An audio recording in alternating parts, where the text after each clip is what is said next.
ఇక్కడ దేవుడు అంటున్నాడు, మరి నేను నువ్వు లేచి కుమ్మరి ఇంటికి వెళ్ళు. దేవునికి స్తోత్రం. అక్కడ నా మాటను నేను నీకు తెలియజేస్తాను. దేవునికి స్తోత్రం. ఒక్కోసారి దేవుడు చేసే కార్యాలు ఎలా ఉంటాయంటే నిన్ను బ్లాంక్లో పెడతాడు. You can't understand the things he is going to do in your life. నీ జీవితంలో ఆయన ఏది చేయాలనుకుంటున్నాడో నీకు అర్థం కాదు, నిన్ను బ్లాంక్లో పెడతాడు ఒక్కోసారి. దేవునికి స్తోత్రం. హల్లెలూయా. లైక్ ఫాదర్, మనం ఒక్కోసారి మన బిడ్డలకు ఏదో ఒకటి దాస్తాం, ఏదో ఒకటి శ్రేష్టమైనది తీసుకొని వస్తాం, ఏదో ఒకటి వారికి బాగా నచ్చింది తీసుకొని వస్తాం. తీసుకొని వచ్చి ఏం చేస్తామంటే వారికి నచ్చిన ఐస్ క్రీమ్ కానీ, వారికి కావాల్సిన స్వీట్ కానీ, వారికి కావలసిన ఒక మంచి మొబైల్ గిఫ్ట్ కానీ తీసుకొని వచ్చి వెనక దాచుకొని నీకు నేను ఏమి తెచ్చానో చెప్పుకో అని అంటే ఒక ఎగ్జైట్మెంట్. దేవునికి స్తోత్రం. హల్లెలూయా. అప్పుడు నువ్వేం అర్థం చేసుకోవాలి?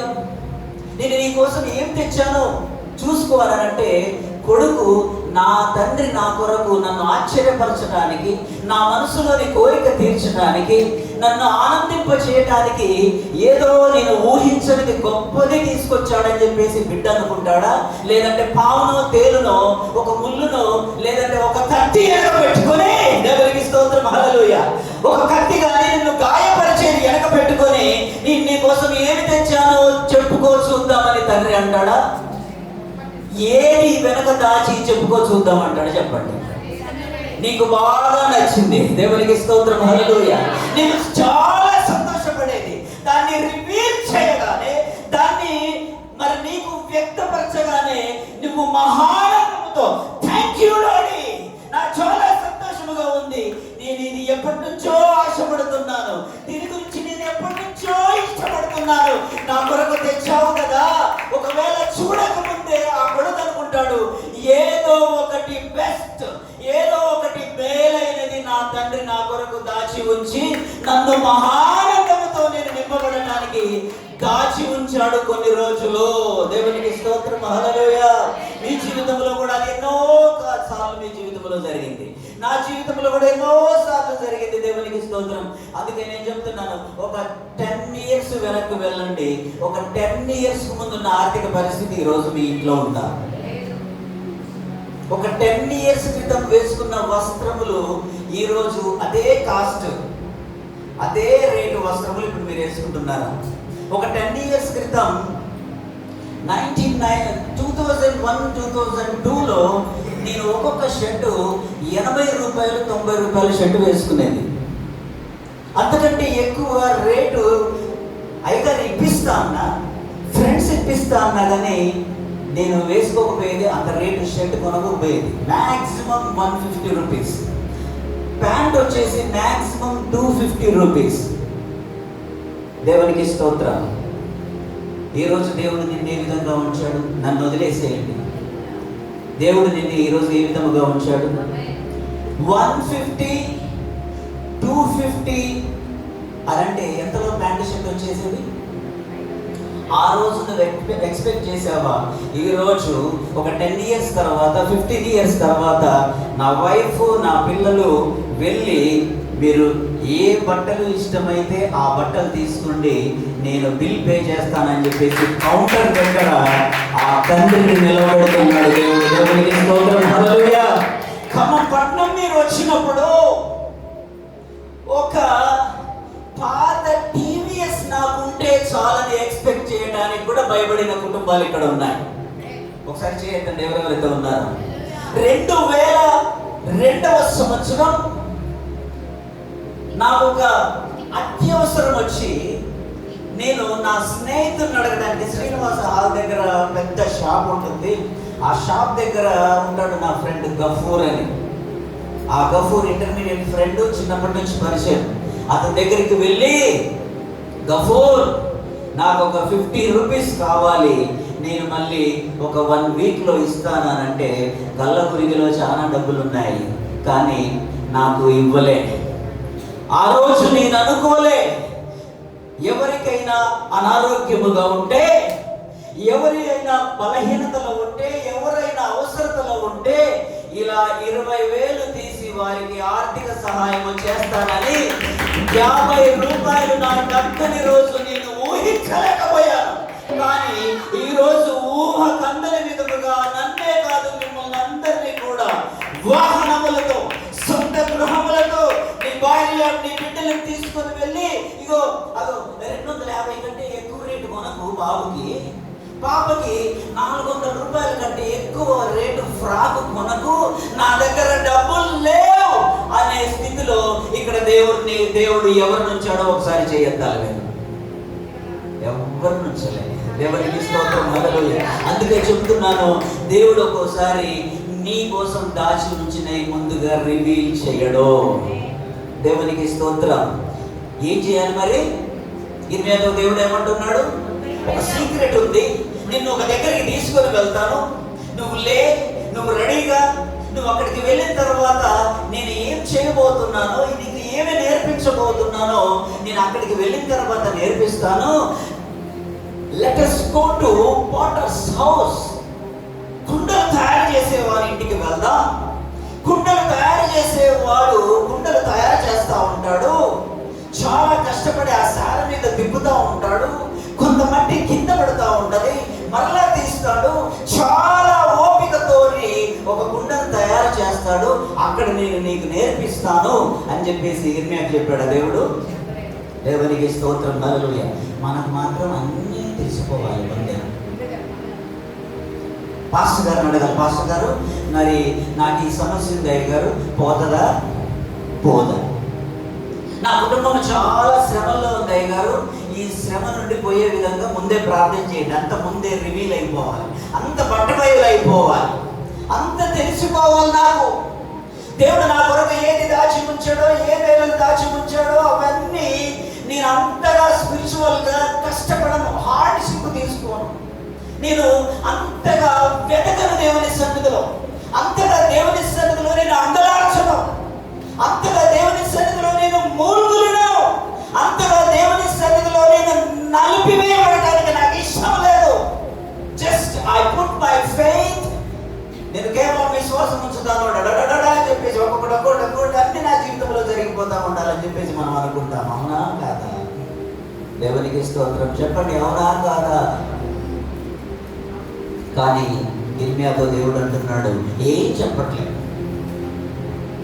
ఫర్ ఎగ్జాంపుల్, రేపు ఉదయం మీకు ఫోన్ చేస్తాను, యెషయా గారికి ఫోన్ చేస్తాను, యెషయా గారు మీరు టక్కా రెడీ 10 నిమిషాలలో చర్చ్ దగ్గర ఉండండి, మనం చాలా ఒక ఇంపార్టెంట్ మన మీద బయటికి వెళ్తున్నాం, మీరే రావాలి తప్పకుండా అని అంటే, వద్దనాయ గారు మీరు ఏం మాట్లాడకండి, నేను 5 నిమిషాలలో ఆడుంటా అని చెప్పేసి అంటారా? ఏంటో అది, ఎటు తీసుకుపోతాడో, నన్ను ఎవరిని కలవాలో, అక్కడ నేను అవసరమో లేదో, నేనేం మాట్లాడాలి అదేంటో తెలుసుకున్న తర్వాత మనం ఏమంటాము? అయ్యా నేనెందుకు లేండి దానికి, పౌలు గారిని తీసుకువెళ్ళండి, టైట్స్ గారిని తీసుకుని వెళ్ళండి అంటే, దేవుడు మనల్ని పిలిచినప్పుడు, దేవుడు నిన్ను సంధించినప్పుడు మొట్టమొదటగా నీకు వచ్చే ఆలోచన ఏంటంటే, దానికి నేను సరిపోతానా లేదా అని. దేవునికి స్తోత్రం, హల్లెలూయా. దేవుడు తలంచాడు దానికి నీవే సరిపోతామని. దేవునికి స్తోత్రం, హల్లెలూయా. దేవుని ప్రణాళికలో 845,00,000 ప్రజలందరికంటే దేవుని దృష్టిలో నీవే ఉన్నావు. దేవుడు నిన్ను సంధించినప్పుడు, దైవజనుడు నీకు ఫోన్ చేసినప్పుడు, దైవజనుడు పలానా దగ్గరికి పోదామని అనుకున్నప్పుడు అంతమంది పాస్టర్లు తెలిసి ఉండగా, దేవునికి స్తోత్రం, మేము ఏ ఫెలోషిప్లో ఉన్నానో ఆ ఫెలోషిప్లో దాదాపు 140 మంది పాస్టర్స్ ఉంటారు. ఆ 140 మంది పాస్టర్స్ నెహెమ్యాకు ఫోన్ చేశాడు, రమ్మనంటే ఏ సాయం చేయడానికైనా వస్తారు. కానీ ఎప్పుడన్నా కనపడ్డారా ఇక్కడ? ఎందుకనంటే మీరున్నారుగా. దేవునికి స్తోత్రం, హల్లెలూయా. సంఘానికి సంఘ సభ్యులు కాదు, మీరు సంఘానికి స్తంభాలు. ఆమేన్. అందుకే దేవుడు ఎంతో మంది జ్ఞానము గలవారు ఉన్నారు, ఎంతో మంది ఐశ్వర్యవంతులు ఉన్నారు, ఎంతో మంది తెలివి గలవారు ఉన్నారు. కానీ ఎక్కడికి తీసుకుపోతున్నాడు? ఒక గొప్ప ధనవంతుడి దగ్గరికి తీసుకుపోయి ఆ ధనవంతుడి దగ్గర నుంచి నీవు నేర్చుకో. చూసావా ఎన్ని కోట్ల రూపాయలు ఉన్నాయి, ఎంత బంగారం ఉంది, ఎంతమంది పనివారు ఉన్నారు అని చెప్పేసి అక్కడి నుంచి నీకు నేర్పించట్లే. దేవునికి స్తోత్రం, హల్లెలూయా. ఒక్కోసారి దేవుని మాట, దైవజనుని మాట, నీ తల్లి మాట, నీ తండ్రి మాట బ్లాంక్గా వింటే ఆ బ్లాంక్ని మొత్తం ఫిల్అప్ చేస్తాడు నా యేసయ్య. నమ్మిన వారు దేవునికి స్తోత్రం చెల్లించండి. అర్థమైందా నేను ఇప్పుడు చెప్పిన మాట? అర్థమైందా? దేవుడు నిన్ను పిలిచినప్పుడు గుడ్డిగా, ఇక మీ భాషలో చెప్పాలి, నేను మీ భాషలోకి వస్తున్నాను.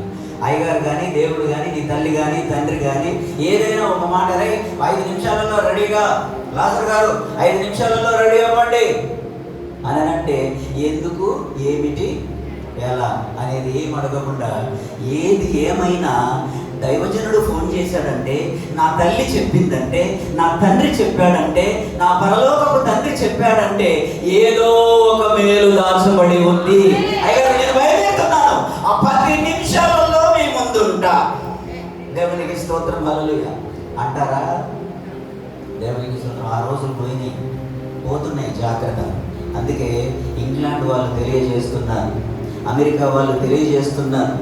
దేవునికి స్తోత్రం, హల్లెలూయా. ఒకప్పుడు ప్రపంచ దేశాలకు సువార్త ప్రకటించి అగ్నితో రగిలిపోయిన ఇంగ్లాండ్ ఈరోజు చల్లారిపోయింది. ఎందుకో తెలుసా?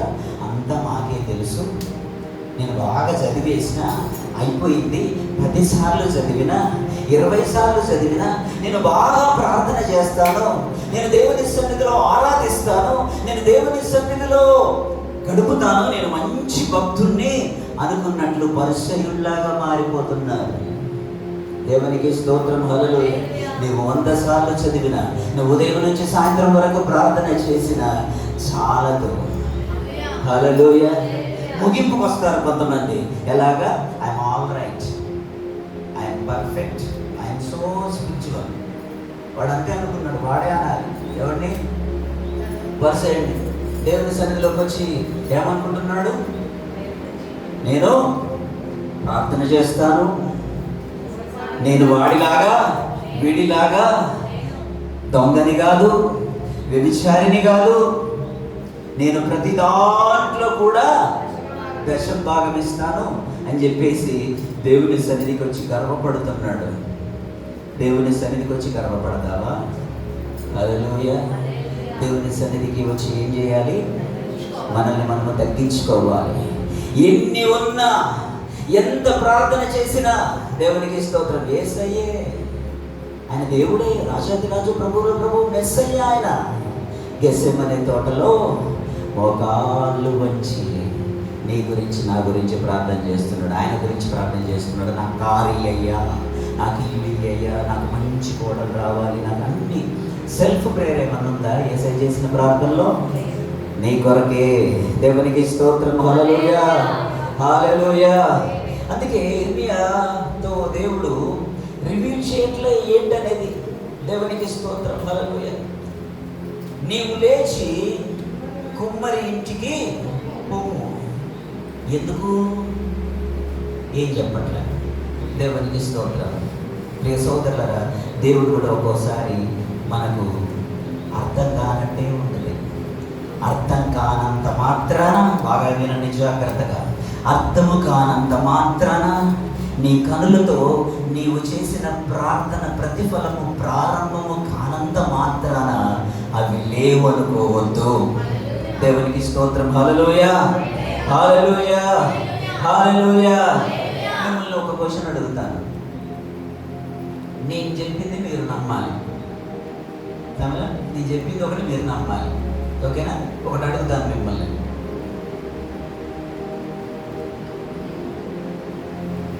వైజాగ్ ఎంతమంది వెళ్ళారు? ఇక్కడ వైజాగ్ వెళ్ళారు. బాంబే ఎంతమంది వెళ్ళారు? ఎవరు వెళ్ళలేదు కదా. అమెరికా ఎంతమంది వెళ్ళారు? ఎవరు వెళ్ళలేదు కదా. ఇంగ్లాండ్ ఎంతమంది వెళ్ళారు?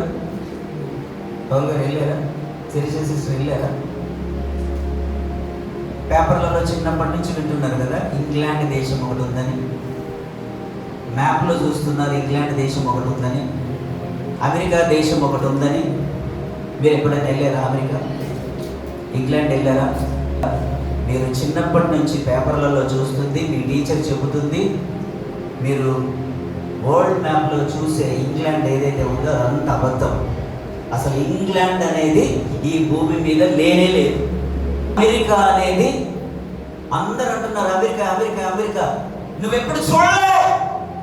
బాగా ఈ సత్యాన్ని అర్థం చేసుకోవడానికి ఇది మీకు తెలియజేస్తున్నాను. ఇఫ్ యూ బిలీవ్ ఇట్, దీన్ని మీరు అర్థం చేసుకుంటే, దీన్ని మీరు ఒప్పుకుంటే, దేవునికి స్తోత్రం, హల్లెలూయా. గొప్ప కార్యాలు దేవునిలో మీరు చూస్తారు. దేవునికి స్తోత్రం, హల్లెలూయా, హల్లెలూయా. ఇక్కడున్న వాళ్ళల్లో ఎవ్వరు కూడా ఇంగ్లాండ్ చూడలే. ఇక్కడున్న వాళ్ళల్లో ఎవ్వరు కూడా ట్రంప్ను చూడలే. మీరు టీవీలలో ట్రంప్ను చూస్తున్నది అది AI ఇమేజ్. అసలు అమెరికా అనేది లేనే లేదు. Are you agree with me? Why did you see America? America చూసారా మీరు? ట్రంప్ గారిని చూసారా మీరు? మీరే చెప్తున్నారు కదా మేము చూడలేదని. మీరే చెబుతున్నారు కదా ట్రంప్ను మేము చూడలేదని. మీరే చెబుతున్నారు కదా మీరు బాంబేని నేను ఇంతవరకు చూడలేదని. మీరే చెబుతున్నారు, మీరే అంటున్నారు బాంబేని నేను చూడలేదని. కానీ ఉందని ఎలా నమ్ముతున్నారు?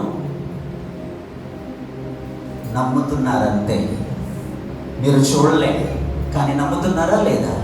మరి దేవుని కార్యాలు మీరు చూడట్లేదు కానీ అవి నా కొరకు దాచబడి ఉన్నాయని ఎందుకు నమ్మరు?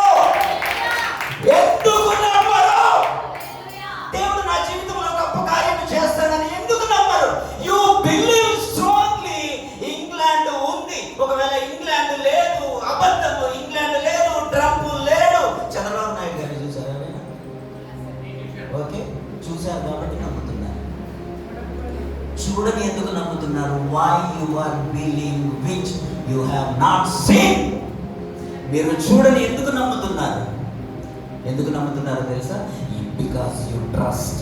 మీరు నమ్ముతున్నారు. అదే విధముగా దేవుడు నీ కొరకు దాచి ఉంచింది నీ మైండ్లో బ్లాంకే. మీరెప్పుడు చూడలే, మీరెప్పుడు ఇంగ్లాండ్ చూడలే, మీరెప్పుడు యునైటెడ్ స్టేట్స్ ఆఫ్ అమెరికాను చూడలే. కానీ నేను లేదు అనంటే నేను పిచ్చోళ్ళలా కనపడతా ఉన్నాను మీకు, అవునా? ఎందుకనంటే మీరు నమ్ముతున్నారు మీరు ఉందని. అదే విధముగా దేవుడు నీ కొరకు, నీ కుటుంబం కొరకు దాచి ఉంచినవి ఉన్నాయా లేవా? దేవునికి స్తోత్రం. దీన్ని ఏదో నమ్ముతారు. అమెరికా అనేది బాగా నమ్ముతారు, ట్రంప్ గారిని నమ్ముతారు, చంద్రబాబు నాయుడు గారిని నమ్ముతారు, రేవంత్ రెడ్డి గారిని ఎంతమంది చూశారు? నమ్ముతున్నారు కదా. దేవునికి స్తోత్రం. అదే విధముగా ఇర్మియాతో దేవుడు అంటున్నాడు, నేను నీకు ముందు చూపించా, ముందు నీకు బ్లాంక్గానే ఉంచుతా. నువ్వు ఎంత బ్లాంక్ అవుతావో, నీవు ఎంత క్వశ్చన్ డౌట్ నీకు రైజ్ అవుతుందో అది ఎక్స్టెండ్ అవ్వాలి. అది అంతగా ఎక్స్టెండ్ అయిన తర్వాత దాన్ని ఆయన నింపుతాడు. దేవునికి స్తోత్రం, హల్లెలూయా, హల్లెలూయా. నువ్వు లేచి కుమ్మరి ఇంటికి పొమ్ము. అక్కడ ఏం చేయాలో ఏమీ లేదు. పోతారా మీరు? వస్తారా? దేవునికి స్తోత్రం, హల్లెలూయా. అక్కడ నా మాటలు నీకు తెలియచేతును. దేవునికి స్తోత్రం. ఏందో చెప్పయ్యా, దారి ఎంత మనమైతే ఏమన్నా అలాగా తీసుకుపోతున్నాం అనుకో, బయలుదేరేటప్పుడు అడుగుతారు, ప్రయాణం మధ్యలో అడుగుతారు, ప్రయాణం అంతా అడుగుతారు, చెప్పన్నా ఎక్కడికి తీసుకొని పోతున్నావు నన్ను? దేవునికి స్తోత్రం, హల్లెలూయా. దేవుడు నిన్ను ఒక మార్గంలో నడిపిస్తున్నాడంటే, ఒక ఇరుకైన మార్గంలో నడిపిస్తున్నాడంటే, ఒక నిందల మార్గంలో నడిపిస్తున్నాడంటే నీ జీవితంలో మేలైనదే దాచబడి ఉంది. నమ్మిన వారికి స్తోత్రం. హల్లెలూయా, హల్లెలూయా. ఏం చెప్పట్లేదు దేవుడు ముందు. దేవునికి స్తోత్రం, హల్లెలూయా. అక్కడికి వెళ్ళి ఏం చేయమన్నాడు బాగా చూడండి. దేవునికి స్తోత్రం. నేను కుమ్మరి ఇంటికి వెళ్ళగా, కుమ్మరి ఇంటికి బొమ్ము, అక్కడ నా మాటలు నీకేంటో తెలియజేస్తాను. దేవునికి స్తోత్రం. మనకేం కావాలంటే ముందు దేవుని మాటలు కావాలి. ముందు చెప్పు ఏంటో కదా. దేవునికి స్తోత్రం. ఒక్కోసారి దేవుడు ఏది చెప్తే అది చేద్దాం. ప్రతి ఆదివారం దేవుని సన్నిధికి వద్దాం. ప్రతి ఆల్నైట్కి దేవుని సన్నిధికి వద్దాం. దేవుడు ఏమి దాచి ఉంచాడో అప్పటి వరకు వెయిట్ చేద్దాం. దేవునికి స్తోత్రం. హల్లెలూయా, హల్లెలూయా. వెయిట్ చేస్తారా? దేవునికి స్తోత్రం. ఫ్రూట్స్ ఆఫ్ ద స్పిరిట్లో third fruit of spirit patience. ఒక మాట అనాలన్నా, దేవుని గురించి ఒక సదభిప్రాయము లేని ముగింపుకు రావాలన్నా పేషెన్సీ కావాలి. దేవునికి స్తోత్రం. మోషే కూడా ఎలా అంటున్నాడు, కలవరపడుతున్నారు, చాలా తొందరపడుతున్నారు. అరే better to die in Egypt. మమ్మల్ని ఆ యొక్క అరణ్యంలోనికి తీసుకుని వచ్చింది ఇక్కడ చంపడానికేనా? దేవునికి స్తోత్రం. హల్లెలూయా. దేవుడు నిన్ను చంపేయాలనుకుంటే, దేవుడు నీకు అపజయం ఇవ్వాలనుకుంటే, దేవుడు నీ జీవితాన్ని నాశనం చేయాలనుకుంటే కరోనాలోనే అందరినీ చంపేసేవాడు. మన పెంటెకోస్తల్ చర్చ్ సంఘ సభ్యులందరినీ, అవునా కాదు? దేవునికి స్తోత్రం.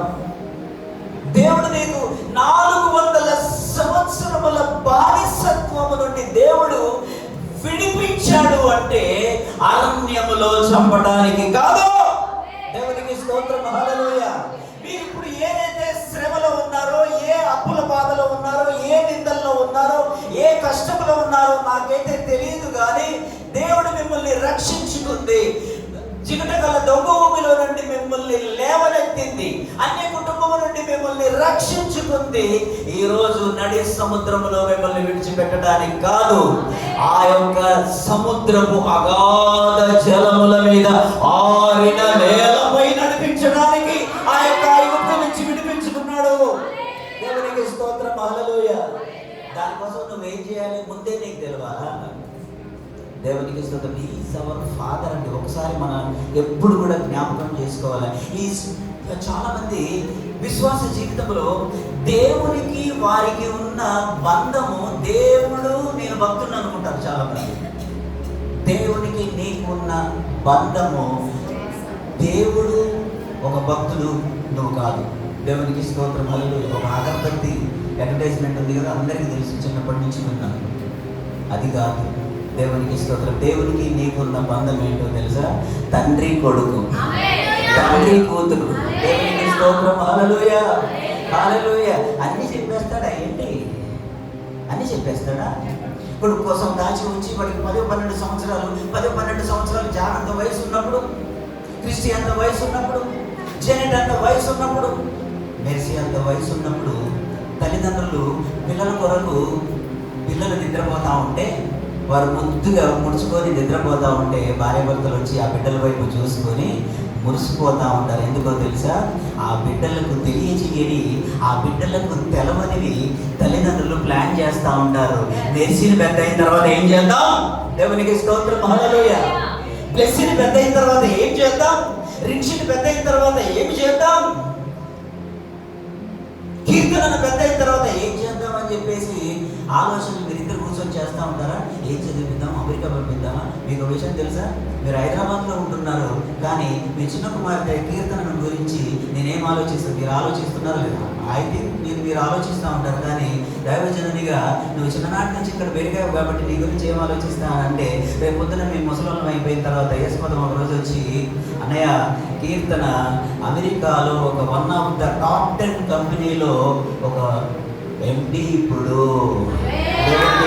మీకు విషయం తెలుసా? ఈవెన్ నేను కన్న తండ్రి అయినా కానీ డైరెక్ట్ గా నా కూతుర్ని మాట్లాడడానికి పర్మిషన్ ఇవ్వరు.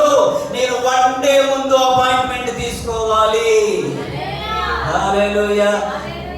ఇది సాధ్యమా? అసాధ్యమా? దేవునికి స్తోత్రం. మా సొంత తమ్ముడే కదా అని చెప్పేసి ఐగుప్తు దేశానికి వెళ్ళి సరాసరి యోసేపు దగ్గరికి పోవడం కుదిరిందా? హల్లెలూయా. అది ఎప్పుడు ముందే రిలీజ్ అవ్వదు. దేవునికి స్తోత్రం. హల్లెలూయా. దేవునికి స్తోత్రం. హల్లెలూయా, హల్లెలూయా. అందుకే దేవుడు ముందు రిలీజ్ చేయట్లేదు. దేవునికి స్తోత్రం. ఏం చెప్పాడు దేవుడు? ముందు ప్లాన్ ఏంటో చెప్పట్లే, ముందు ఏంటి ఉద్దేశం ఏంటో చెప్పట్లేదు, నీ కొరకు ఏది దాచి ఉంచాడో దేవుడు ముందు చెప్పట్లేదు. ప్రియ సహోదరులారా, ఇది ఈరోజు ఇర్మియాతో మాట్లాడిన దేవుడు నీతో మాట్లాడుతున్నాడు. Not Nehemiah. Don't think Nehemiah. Nehemiah won't be here after few years. Nehemiah కొద్ది సంవత్సరాల తర్వాత ఇక్కడ ఉండడు. జ్ఞానప్రకాశం గారు కొంతకాలం తర్వాత ఇక్కడ లేడు. కానీ తరతరములు యుగ యుగములు నిలబడే వాక్యం ఈరోజు నీతో మాట్లాడుతుంది. దేవుడు నీతో ఈరోజు మాట్లాడుతున్నాడు. నేను ఉద్దేశించిన ఉద్దేశములు నీ గురించి అవి చాలా గొప్పవి. You may not forgotten. నువ్వు మర్చిపోతావు. నేను నీ కొరకు నీకు ఇచ్చిన వాగ్దానములు నువ్వు మర్చిపోతావు. నీ బిజీలో పడి, నీ సంపాదనలో పడి, నీ భార్య పిల్లలు ఈ యొక్క పనిలో పడి నువ్వు మర్చిపోతావు. దేవుడు నీ కొరకు దాచి ఉంచిన, దేవుడు చేసిన అది ఒక ప్రామిసెస్ నీవు మర్చిపోతావు. కానీ నేను మర్చిపోనంటున్నాడు. దేవునికి స్తోత్రం. హల్లెలూయా, హల్లెలూయా.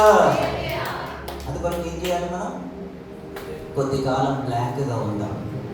దేవునికి స్తోత్రం. హల్లెలూయా, హల్లెలూయా. దేవుడు చూడండి, దేవుడు మాట్లాడొచ్చుగా, ముందే కూర్చోబెట్టి మాట్లాడొచ్చు కదా. ఎందుకు దేవుడు కుమ్మరి ఇంటి దాకా తీసుకుపోవాలి? డైరెక్ట్గా ఆయన ఉద్దేశాలు, ఆయన దీవెనలు, ఆశీర్వాదములు అన్నీ కూడా మీకు, మీ బిడ్డల మీద కుమ్మరించవచ్చుగా. బాగా గమనించండి, దేవుడు ఒక్కోసారి మన కొరకు దాచి ఉంచిన దాని దగ్గరికి నిన్ను తీసుకుని వెళ్తాడు. దాన్ని నీ దగ్గరికి తీసుకురాడు ఒక్కోసారి. బాగా అర్థం చేసుకోనండి. You have to work hard. నువ్వు దాని గురించి కష్టపడాలి, నువ్వు దాని గురించి అంగలార్చాలి. అప్పుడే నీకు ఆ విలువ తెలుస్తుంది. ఆమేన్. ఆ యొక్క డెలివరెన్స్ విలువ తెలుస్తుంది, ఆ విడుదల యొక్క విలువ తెలుస్తుంది. దేవునికి స్తోత్రం. నీ కొరకు దాచి ఉంచినది డబడబడబడబా ప్రార్థన చేయగానే, అయ్యగారు ప్రార్థన చేయడానికి కానీ, అయ్యా దీవించి ఆశీర్వదించాలనగానే సింపుల్గా ఇస్తే ఇది చాలా సింపుల్ అనుకుంటావు, ఇది చాలా ఉచితముగా వచ్చింది అనుకుంటావు. కానీ నీకు ఉచితమే, కానీ అక్కడ యేసయ్య తన రక్తాన్నంతా కూడా చిందించాడు. దేవునికి స్తోత్రం. హల్లెలూయా. ఆయనకు తెలుసు తన యొక్క రక్తము విలువ. కాబట్టి ఆయన దాన్ని నీవు అర్థం చేసుకునడానికి ఆయన ఏం చేస్తాడు?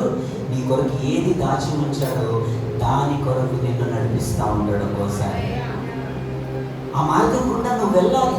నువ్వు ఎక్కడ కూర్చున్నావో అక్కడ దేవుడు సమాధానం ఇచ్చేసి దీవెనల ఆశీర్వాదాలన్నీ తీసుకొని వస్తే ఏ విధంగా అయిపోద్ది ఒక్కోసారి జీవితం అంటే?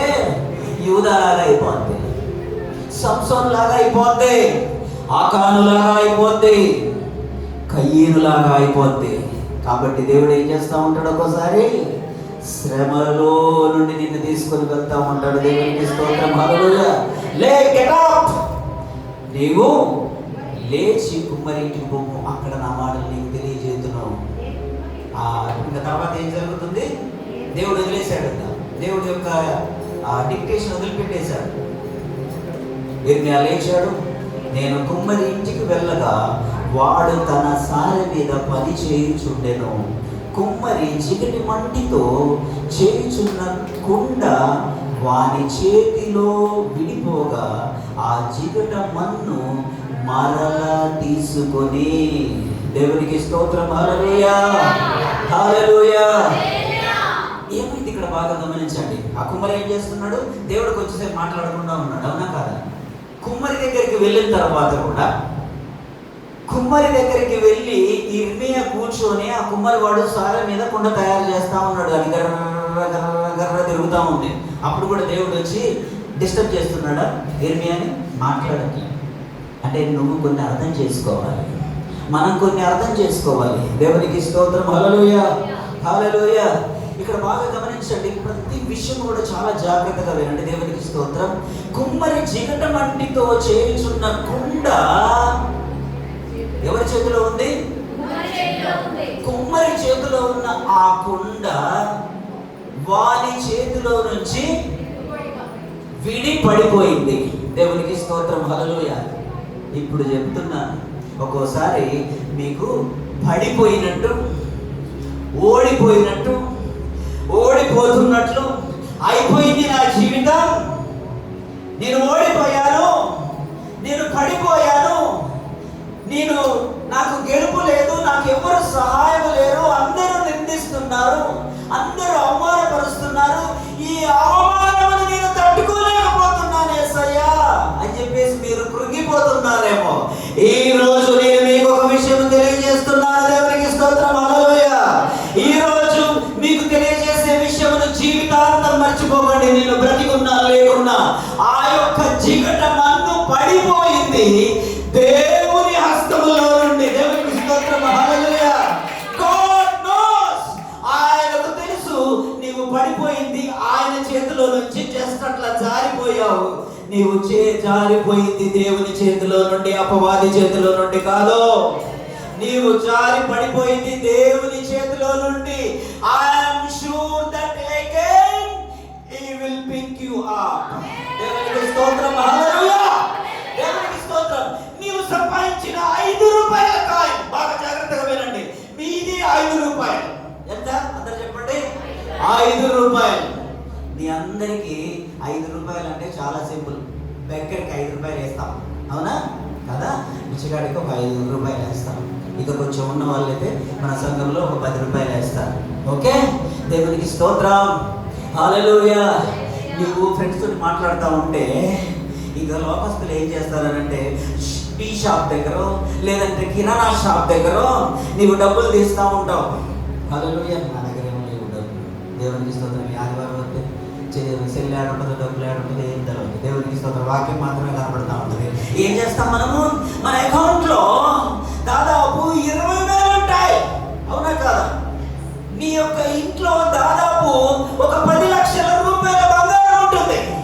దాదాపు నీవు కొనుక్కున్న ప్లాట్ల విలువ, శ్రీశైలం మీరు ఆ ఏరియాలో కొనుక్కున్నారు కదా, ఆ ప్లాట్ విలువ దాదాపు ఒక 30 లక్షలు ఉంటుంది, అవునా కాదా? దేవునికి స్తోత్రం. హల్లెలూయా. రెస్పాండ్ అవ్వండి.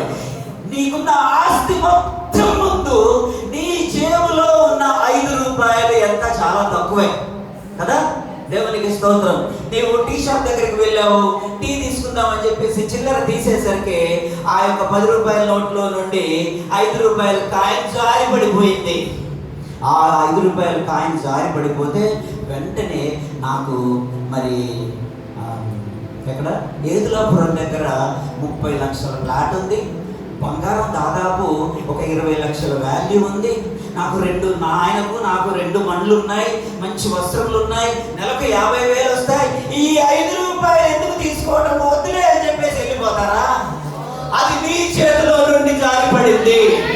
అది మీకు సంబంధించింది, మీ ప్రాపర్టీ. 5 రూపాయలైనా కానీ దాన్ని తీసుకుంటారా లేదా? దేవునికి స్తోత్రం, హల్లెలూయా. అదే విధముగా దేవుడు అంటున్నాడు, ఒక వాడి కుమ్మరి కుండలు చేస్తున్నప్పుడు జారి పడిపోయిన ఆ మట్టిని మరలా తీసుకుంటాడు కదా, ఆ విధముగా నీ జీవితమును నా జీవితమును పడిపోతే, నీ జీవితము నా జీవితము కృంగిపోతే మరలా లేపడు. అది అంటున్నాడు. ఇశ్రాయేలీయులు అనుకున్నారు మా పని అయిపోయింది, దేవుడు విడిచిపెట్టాడు, దేవుడు మా ప్రార్థన వినట్లేదు, దేవుడు మా కన్నీరు చూడట్లేదు అని చెప్పేసి అనుకుంటున్నారు. కానీ ఇర్మియా అంటున్నాడు, మీరు జారి పడిపోయింది ఆయన హస్తము నుండి ఖచ్చితముగా మరలా తిరిగి తీసుకుంటాడు. దేవునికి స్తోత్రం. నిందల్లో ఉన్నావా, మరలా తీసుకుంటాడు. నీ బంధువులందరూ అవమానిస్తున్నారా, అయ్యో నా పని అయిపోయింది, ఈ నిందను నేను భరించలేదు, ఇక నా వల్ల కాదు అని చెప్పేసి అనుకుంటున్నావా, ఆయన హస్తంలో నుంచి నీవు పడిపోయావు, తిరిగి లేపుతాడమ్మా. దేవునికి స్తోత్రం, హల్లెలూయా. తిరిగి తీసుకుంటాడు. ఆమేన్, హల్లెలూయా, హల్లెలూయా. అందుకని చెప్పేసి ఒక భక్తుడు పాడుతున్నాడు, నేనోడిపోనయా నా పక్షానుండగా. హల్లెలూయా. మీకు ఇప్పుడు పాట పాడమని మంచిగా పాడతారు బాగా కదా. పోయిన నేర్పించారుగా చిలకల పాట, బాగా నేర్చుకున్నాయి, మంచిగా నేర్చుకున్నాయి చిలకల పాటలు. కానీ ఆ పాటల మాధుర్యం ఏంటో తెలియదు, వింటున్నాం.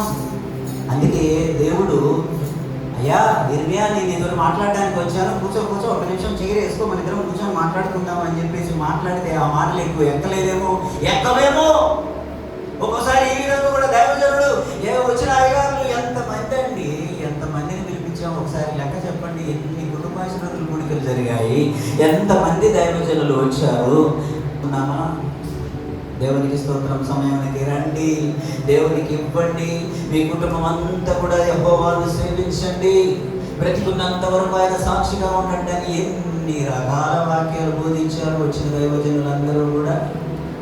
అందుకే కూర్చోబెట్టి చెప్తే ఒక్కోసారి ఎక్కదో. అందుకే దేవుడు ఏమంటున్నాడు, లే, దేవునికి స్తోత్రం, లేండి. ఏంటి లేండి అన్నది కూర్చున్నారండి? దేవునికి స్తోత్రం. లేవాలి ఒక్కోసారి. దేవునికి స్తోత్రం. హల్లెలూయా. టీచర్ ఏం చేస్తుంది? ఎవడైతే అల్లరి చేస్తాడో, ఎవడైతే మార్కులు తక్కువగా వస్తాయో, ఎవడైతే రాంగ్ రూట్లో పోతున్నాడో వాడిని దేవుడు, ఆ టీచర్ ఏం చేస్తుంది? స్టార్ట్అప్ అనగానే ఏం చేయాలి? లేచి నిలబడాలి. దేవునికి స్తోత్రం. ఒక్కోసారి దేవుడు కూడా లేచి నిలబడమంటున్నాడు. దేవునికి ఏం బోధించట్లే ఫస్ట్. హల్లెలూయా. బాగా చూడండి, ఇక్కడ దేవుడు ఇర్మియాకి ఏం నేర్పిస్తున్నాడు తెలుసా? ఆయన ఏం బోధించట్లే, ఇర్మియాకే బోధపడేటట్టు ఆయనంతటా ఆయనే గ్రహించినట్టు దేవుడు చేస్తున్నాడు. నిన్ను కూడా చేస్తాడు. ఈవెన్ దానికి నేనేం మినహాయింపు కాదు, నన్ను కూడా చేస్తాడు, మిమ్మల్ని అందరినీ చేస్తాడు. దేవునికి స్తోత్రం. హల్లెలూయా. నెబుకద్నెజర్ రాజుకు బాగా నేర్పించాడు, బుద్ధి చెప్పి గట్టి పెట్టాడు. వాడికి అంటారు కదా ఒక్కోసారి, వాడికి బుద్ధి గట్టి పెట్టండి వాడికి అన్నట్టు దేవుడు ఖచ్చితంగా దాన్ని అభ్యాసపూర్వకంగా చేసి చూపించాడు. నెబుకద్నెజర్ గట్టి వినిపిస్తే కానీ బుద్ధి రాదు. హల్లెలూయా. దేవునికి స్తోత్రం. అందుకే చూడండి, ఒక్కోసారి దేవుడు మనల్ని అభ్యాసపూర్వకంగా నడిపిస్తూ ఉంటాడు, మనకు తెలిసి వచ్చే విధంగా. దేవునికి స్తోత్రం. హల్లెలూయా.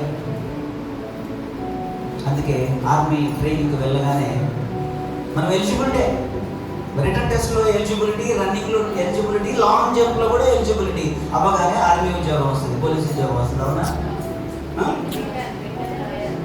ట్రైనింగ్ అయితే తీసుకుంటారు కదా, అక్కడ ఉంటుంది అసలు.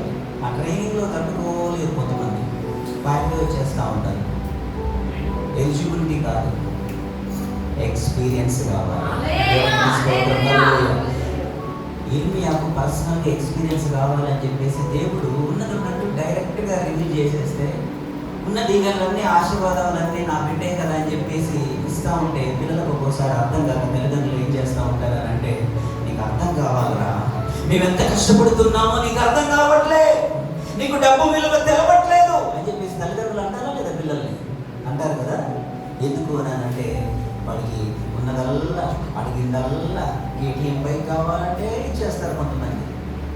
నాకు ఫోన్ కావాలి అని అంటే వాడికి 15 ఇయర్స్ ఉంటుండో, 13 ఇయర్స్ ఉండు, 9th class 10th class phone కొని ఇచ్చేస్తూ ఉంటారు. తర్వాత తలబట్టుకోవాలి. దేవుడు అందుకే ఒక్కోసారి మనకి ఇవ్వడు, తగిన కాలం అందిస్తాడు. దేవునికి స్తోత్రం. హల్లెలూయా. హల్లెలూయా. దేవునికి స్తోత్రం. యాకోబు పత్రిక 1వ అధ్యాయం 2వ వచనం 3వ వచనం చదువుకుందాం. దేవునికి స్తోత్రం. యాకోబు పత్రిక, నా సహోదరులారా, మీ విశ్వాసమునకు కలుగు పరీక్ష ఏం పుట్టిస్తుంది? ఓపిక పుట్టిస్తుంది. దేవునికి స్తోత్రం. మరి మనం ఏం చేస్తున్నాం?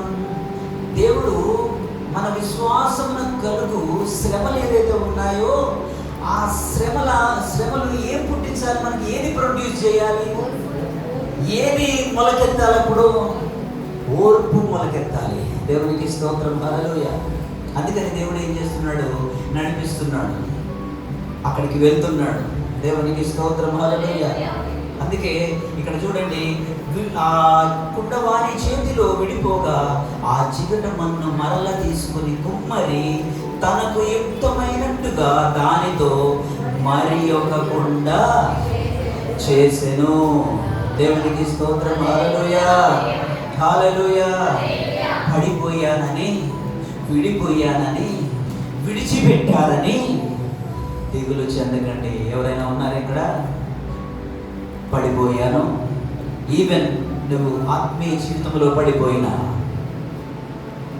ప్రార్థనలో పడిపోయినా, ఏ విషయంలో నీవు మానసికంగా పడిపోయినా, నువ్వు పడిపోయింది దేవుని చేతిలో నుండి జ్ఞాపకం చేసుకో.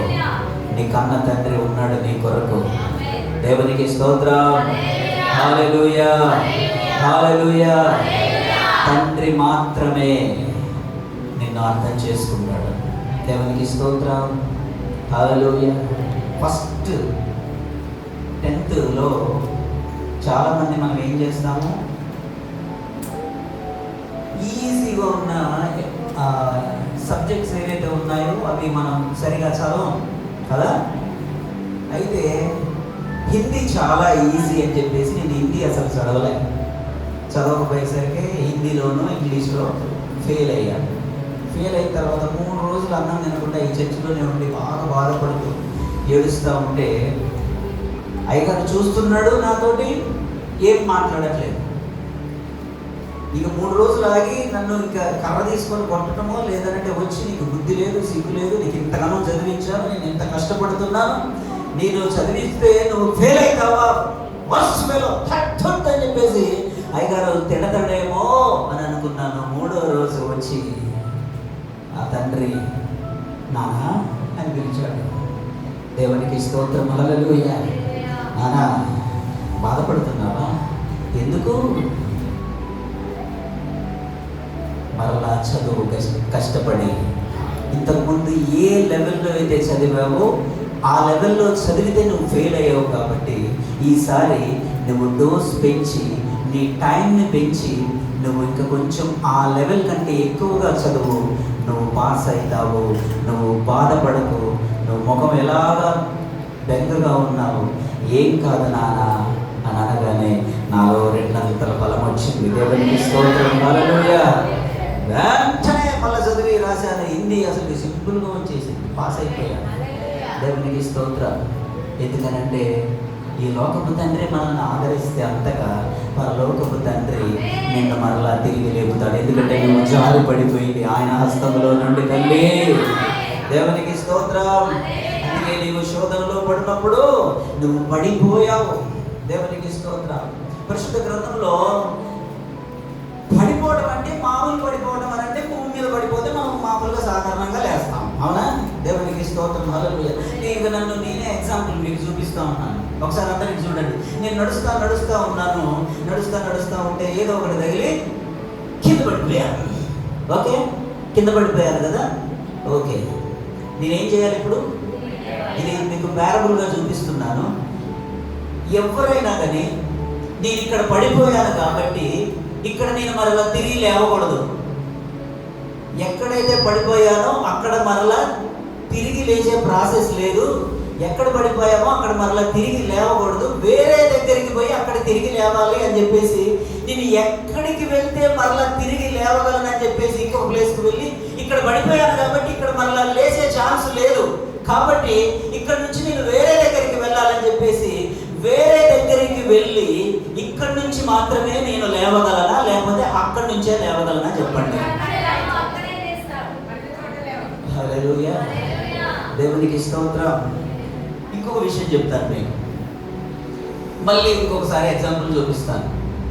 మరలా నడుస్తున్నాను, బాగా జాగ్రత్తగా వినండి. మరలా నడుస్తున్నాను, మరలా పడిపోయాను. మళ్ళా పడిపోయాను. ఇప్పుడు నేను పడిపోయింది మామూలు గ్రౌండే కదా. మరలా నేను తిరిగి లేవగలను.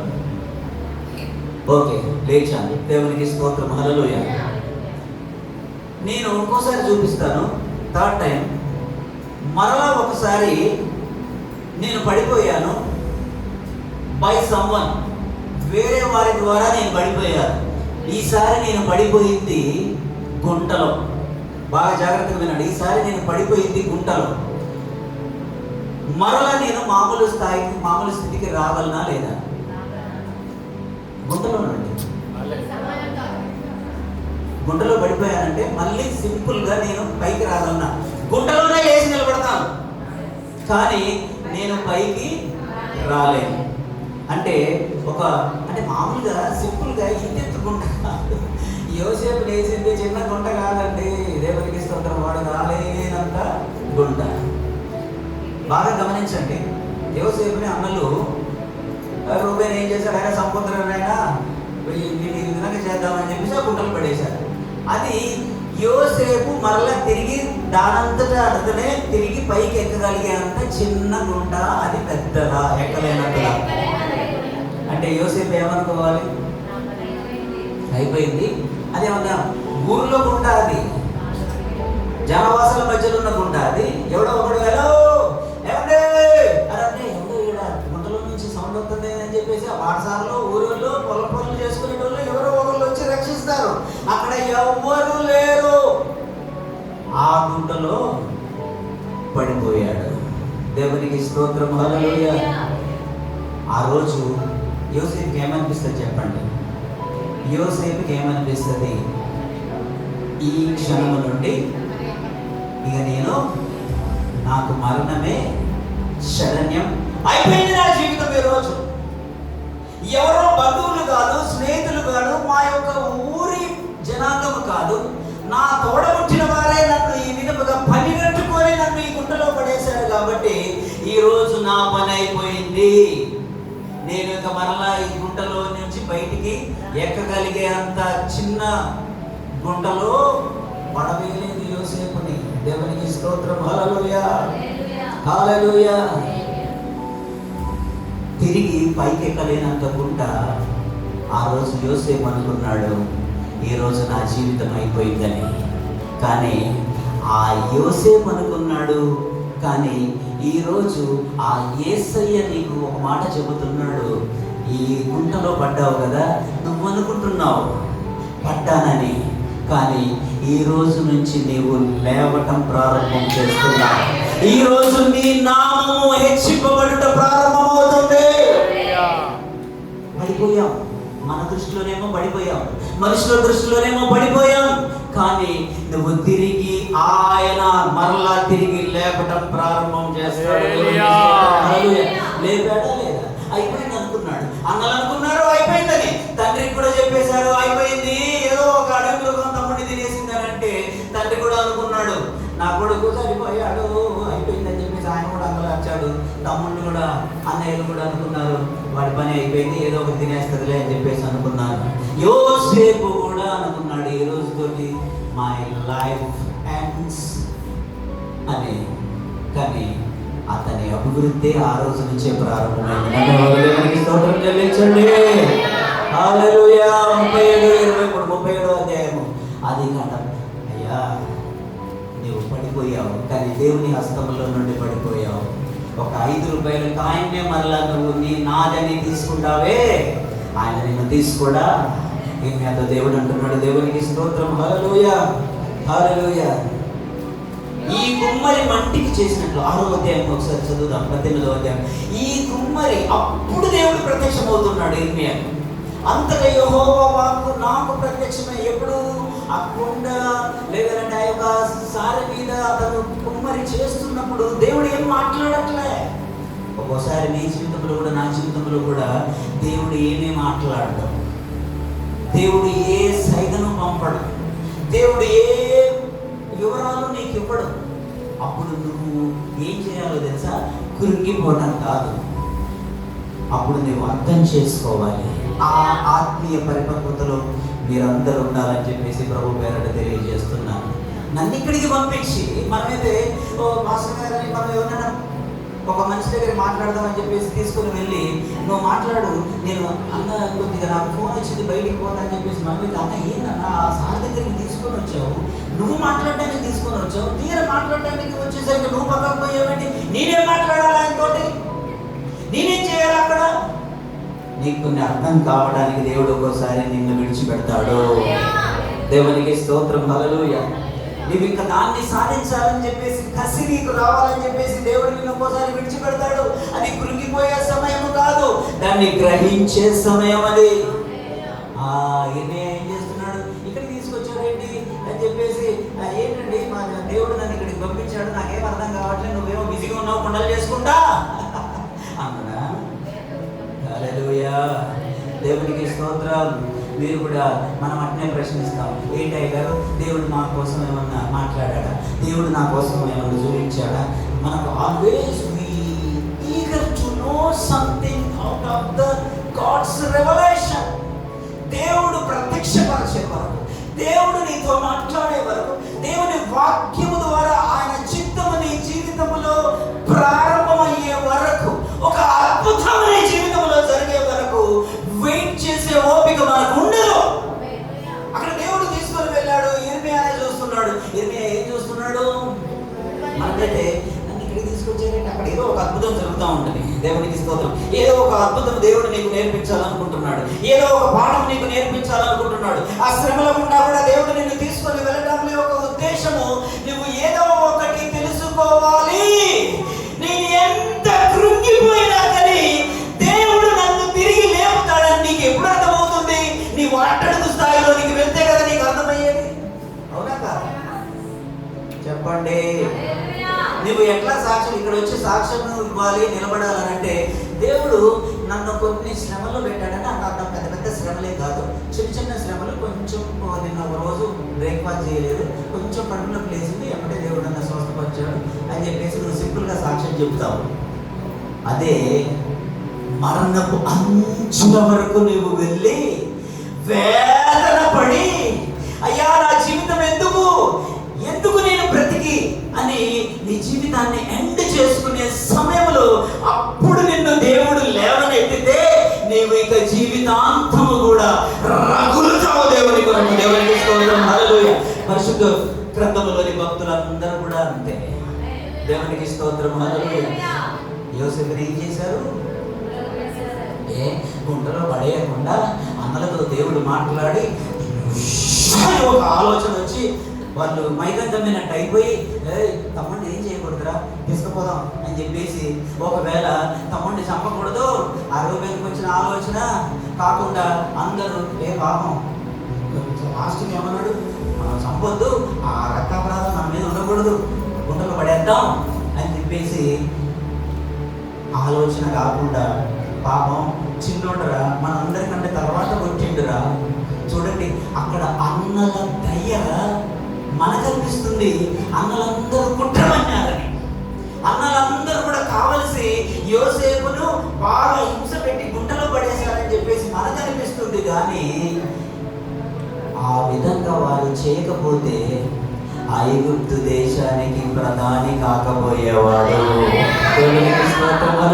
ఆ శ్రమలో నుండి, ఆ ఇరుకులో నుండి, ఆ గుంటలో నుండి వెళ్ళాడు కాబట్టి ఐగుప్తు దేశానికి చుట్టుపక్కల ఉన్న దేశాలందరికీ కూడా తిండి పెట్టాడమ్మా యోసేపు. మనకు ఆ శ్రమే వద్దు, మనకు ఆ నిందలు ఏమొద్దు, గుంటంటే అసలే వద్దు, నిందలంటే అస్సలే వద్దు. ఎక్కడ రాజు అవుతావు, ఎక్కడ పరిపాలిస్తావు?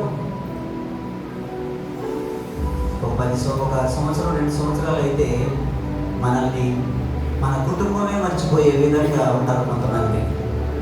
దేవునికి స్తోత్రం. కొన్ని కాలములైనా కానీ మిమ్మల్ని ప్రజలు జ్ఞాపకం చేసుకోవాలి. ఎందుకో తెలుసా? ఎప్పుడు జ్ఞాపకం చేసుకుంటారు? నీవు పడిపోయినా నిలవబడినప్పుడు. దేవునికి స్తోత్రం. హల్లెలూయా, హల్లెలూయా. పరిశుద్ధ గ్రంథంలోని భక్తులందరూ కూడా అయిపోయింది నా పని. దేవునికి స్తోత్రం. ఇర్మియా గ్రంథం 38వ అధ్యాయం 6వ వచనం ఒకసారి చదువుకుంటే, ఇర్మియా అంత గొప్ప భక్తుడు. ఇశ్రాయేలీయుల కొరకు వారు ఇర్మియాను పట్టుకొని రాజకుమారుడకు మల్కీయా గోతిలోనికి దింపిరి. అందులోనికి ఇర్మియాను త్రాళ్ళతో దింపినప్పుడు ఆ గోతిలో నీళ్లు లేవు, బురద మాత్రమే ఉండెను. ఆ బురదలో ఇర్మియా దిగబడెను. వీడిని మామూలుగా వదిలేస్తే, బాగా జాగ్రత్తగా వినండి, వీడిని మామూలుగా వదిలేస్తే ఊరుకోవట్లే. హల్లెలూయా. మనం ఎప్పుడు ఊరుకుంటున్నాం, దేవుడి గురించి చెప్పట్లే. కానీ ఇర్మియా పుట్టి ఉండట్లే, ఖాళీ ఉండట్లే, ఏదో ఒకటి ప్రవచిస్తూనే ఉన్నాడు. రాజుల గురించి ప్రవచిస్తున్నాడు, ప్రధానుల గురించి ప్రవచిస్తున్నాడు, ఇశ్రాయేలు ప్రజల గురించి ప్రవచిస్తున్నాడు. అయ్యో మీ పాపం పరిస్థితులను మార్చుకోండి అయ్యా, మీరు ఈ విధముగా చేయడం సరైనది కాదు, దేవుడు మిమ్మల్ని విడిచిపెట్టలేదు, దేవుడి యొక్క ప్రణాళిక మీ జీవితాల మీద ఇంకా ఫోర్స్గానే ఉంది చేశారు? గుంటలోకి దించారు. గుంటలోకి దించారు. ఆ గుంటలో కనీసం మామూలుగా పొడి నేలన్నా బాగుండేది. మొత్తం కాళ్ళన్నీ బురద. వాళ్ళు ఏమనుకున్నారు? దేవునికి స్తోత్రం, వీడిని తీసుకెళ్ళి ఈ పాడుపడ్డ గోతిలో వేస్తే వీడు ప్రవచించడము ఆగిపోద్ది, దేవుని యొక్క మాటలు ఆగిపోతాయి, దేవుని యొక్క ప్రవచనాలు ఆగిపోతాయి, వీడు చేసేదంతా అబద్ధం అని అనుకున్నారు. కానీ ఇర్మియా దేవుడు మరలా తిరిగి లేపాడు. దేవునికి స్తోత్రం, హల్లెలూయా. ఇర్మియా మాటలకు వారికి కోపం వచ్చి తీసుకుని వెళ్ళి ఆ బురద ఉన్న గుంటలో వేశారు. కానీ మీకు విషయం తెలుసా? ఇర్మియా ప్రవచనమే ఇశ్రాయేలు జీవితంలో నెరవేరింది. మరలా తిరిగి 70 సంవత్సరాల తర్వాత ఆ చీకట గల దొంగ ఊబిలో నుండి దేవుడు లేపినట్లు ఆ యొక్క సారె మీద ఉన్న ఆ యొక్క కుండ ఏ విధముగా పాడైపోతుంటే తిరిగి మరలా తన హస్తాలతో తీసుకుని మరి ఒక మంచి చక్కని కుండను చేసినట్లు 70 సంవత్సరముల తర్వాత ఇశ్రాయేలీయులకు కొత్త జీవితాన్ని ఇచ్చాడు. దేవునికి మీరు విదేశానికి పోండి, అసలు ఇక్కడ ఉండొద్దు. దేవునికి స్తోత్రం. మరి ఎలా ఉంటుందో ఒకసారి ఆలోచించండి. మీరే మీ స్వతంత్రంగా వెళ్ళిపోండి మీ దేశానికి. మీకు ఎంత బంగారం కావాలో అంత బంగారము తీసుకొని వెళ్ళండి, సంతోషంగా మీ కుటుంబాలన్నీ కూడా వెళ్ళిపోండి మీ దేశానికి అని అంటే, ఇంకా అయ్యా వచ్చే నెల పోతాం, 2 నెలల తర్వాత పోతాం అని అంటారా? దేవునికి స్తోత్రం, హల్లెలూయా. ఇర్మియా ప్రవచనం నెరవేరిందా లేదా? దేవునికి స్తోత్రం, హల్లెలూయా, హల్లెలూయా. అందుకే దేవుని వాక్యంలో ఉంది, శోధనను సహించువాడు. 12:13 ఉంది, శోధనను సహించువాడు. శోధనను సహించువాడు. దేవునికి స్తోత్రం, హల్లెలూయా. శోధనను సహించాలయ్యా, తట్టుకోలేకపోతున్నాం పాస్టర్ గారు, చాలా బాగా ఉందన్నయ్య, ఇంట్లో చాలా టైట్గా ఉంది, నేను ఇబ్బందులు పడుతున్నాను, నా కష్టం నీకేం తెలుసు అని చెప్పేసి మనం అనుకుంటున్నాం. కానీ దేవుని వాక్యం చెబుతుందమ్మా, ఆ శోధనను సహించువాడు ధన్యుడు. దేవునికి ఏది కావాలో చెప్పండి, మనుషుల మాటలు కావాలి, దేవుని వాక్యం కావాలి. శోధనను సహిస్తే అంట ధన్యత వస్తుందంట. తర్వాత ఆయన ఇచ్చే ధన్యత కొరకు కొన్ని శోధనలు చేయించండి. నాకెందుకు ఈ బాధ, నేను ఎందుకు ఇంత కష్టపడాలి, నేను ఏసైనా నమ్ముకుంటే నాకు ఇన్ని కష్టాలు అని చెప్పేసి అనుకోకండి. వాటిని కొంచెం సహించండి. సహించువాడు ధన్యుడు. దేవునికి స్తోత్రం, హల్లెలూయా. ఆ విధంగా బలపరిచే వారితో ఉండండి. మీరు శ్రమలో ఉన్నప్పుడు మిమ్మల్ని ఎవరైతే బలపరుస్తున్నారో వారితో ఉండండి. దేవునికి స్తోత్రం, హల్లెలూయా. మత్తయి సువార్త 15:14 ఒకసారి చదువుకుందాం. మత్తయి సువార్త 15:14 ఒకడంట, వారి జోలికి పోకుడి, వారు గుడ్డి వారి నుండి గుడ్డి వారికి తోరవ చూపువారు. దేవునికి స్తోత్రం. చాలు. 2 గుడ్డోళ్ళు ఉన్నారంట. అయ్యా, ఒక గుడ్డోడు అన్నాడంట, నాకు మొత్తం తెలుసు, నేను వేసుకోపోతుందా అని అన్నాడంట. వీడికి కనపడుతుందా? వీడి గుడ్డోడే. కానీ ఏం చెప్తున్నాడు? నీకేం కాదు, నేను వేసుకోపోతా, నిన్ను బాగా ప్లేస్కు తీసుకొని వెళ్తా, నన్ను పట్టుకో అని అంటే ఏమైంది? ఇద్దరు పోయి అసలు కనీసం ఇద్దరికి కమ్యూనికేషన్ లేకుండా ఉంటే ఒకడు మంచిగా ఉంటాడు, వాళ్ళిద్దరిలో ఒకడు పడతాడు, ఒకడు క్షేమంగా ఉంటాడు. కానీ వీడేం చేస్తున్నాడు? ఏం కాదు లేరా, మనం ఇటు పోదాం అని చెప్పేసి పోతే ఇద్దరు నన్ను మంచి మార్గంలో తీసుకుంటే ఎవరి మాటలు నమ్ముతున్నాం? మనం గుడ్డల మాటలు నమ్ముతున్నాం. దేవుని మాటలు నమ్మండి. దేవునికి స్తోత్రం, హల్లెలూయా, హల్లెలూయా. సోదరులారా, మన యొక్క శ్రమలు until you identify that you are going through fire. దేవునికి స్తోత్రం. మీకు జీవితంలో బాగా గమనించండి, జాగ్రత్తగా వినండి. మీ జీవితంలో ఒక్కసారైనా కానీ కొలిమిలో నుండి, అగ్నిలో నుండి దహించబడుతున్న అనుభవం కలిగి ఉండాలి. దేవునికి స్తోత్రం. అంత క్షేమంగా, అంత కుదురుగా, అంత హ్యాపీగా ఉంటే ఏమైందో తెలుసా? ఎవరు దేవుడు అసలుకి అంటారు. దేవునికి స్తోత్రం. 1 పేతురు పత్రిక 1వ అధ్యాయము 6వ వచనం, 5వ వచనం, 6వ వచనం. దేవునికి స్తోత్రం. 1 పేతురు 1:5-6. కడవరి కాలమందు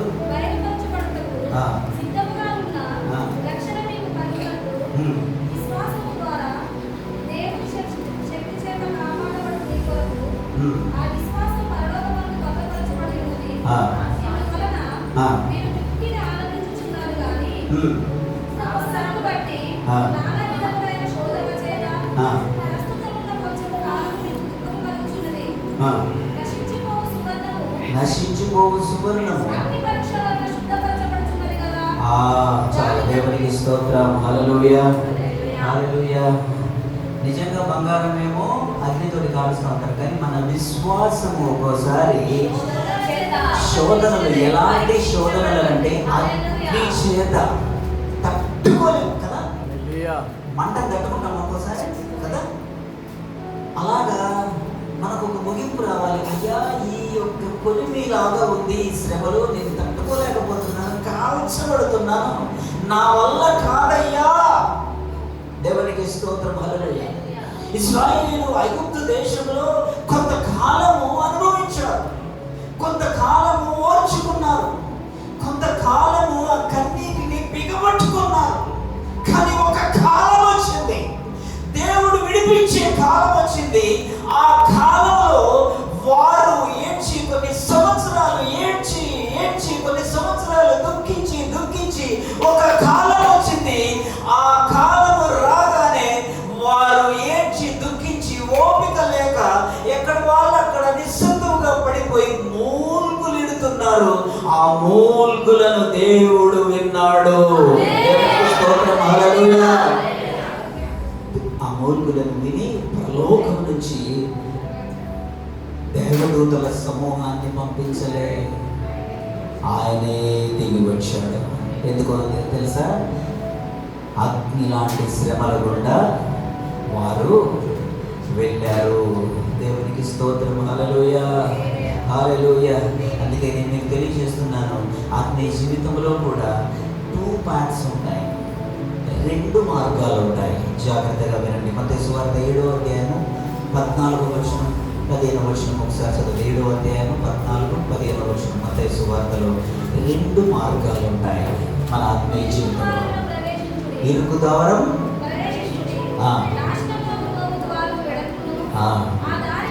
విశాలమైన. 2 చెప్పండి, ఒకటి చెప్పండి.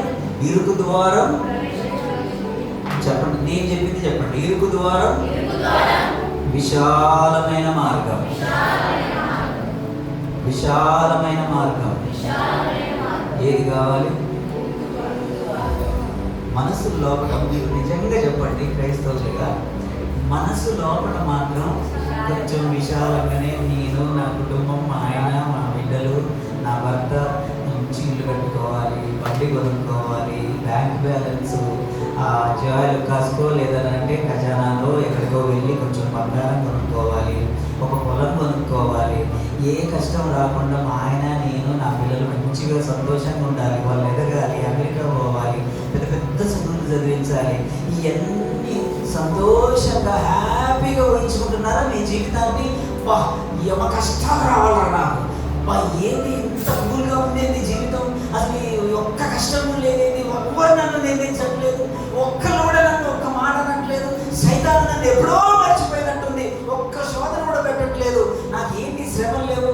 శ్రమలు అయ్యా యేసయ్యా, యేసయ్యా శ్రమయ్యే తండ్రి, నన్ను అందరు తిట్టాలి తండ్రి, నువ్వెంత, నీ బతికెంత, నువ్వు అసలు ఏం చేయలేవు అని చెప్పేసి నన్ను అందరు నిందించాలని చెప్పేసి ఎవరు ప్రార్థన చేస్తారా? చేయరు కదా. కానీ దేవుని వాక్యం తెలియజేస్తుంది. దేవునికి స్తోత్రం.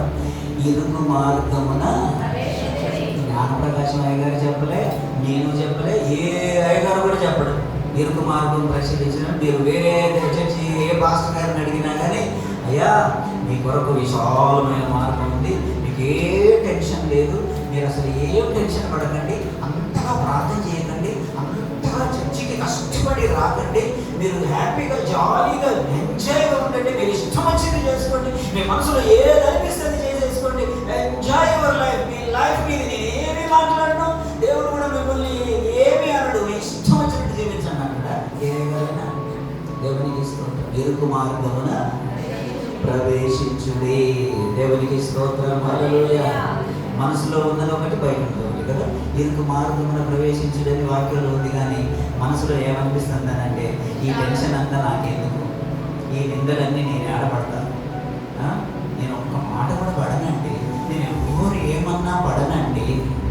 యేసయ్య అంతే అన్నాడా? నేను మామూలుడే కాదు, నేను రాజుల రాజుని, ప్రభువుని, రోషము గల దేవుణ్ణి. నన్ను ఎవడైనా ఏమైనా అంటే చీల్చి చెండాడుతా నరికి పడేస్తాను అన్నాడా దేవుడు? మనలాగా హల్లెలూయా నోరు మెదపలేదు ఆయన. నిందలన్నీ ఆయన మీద వేస్తా ఉంటే ఏమీ మాట్లాడకుండా, అయ్యా మీరేం మాట్లాడుతున్నారో వీరికి తెలియదు, మీరేమంటున్నారో వీరికి తెలియదు, వీరిని క్షమించు. దేవునికి స్తోత్రం, హల్లెలూయా. అది ఇరుకు మార్గం. అయిపోయిందా? దేవునికి స్తోత్రం, హల్లెలూయా.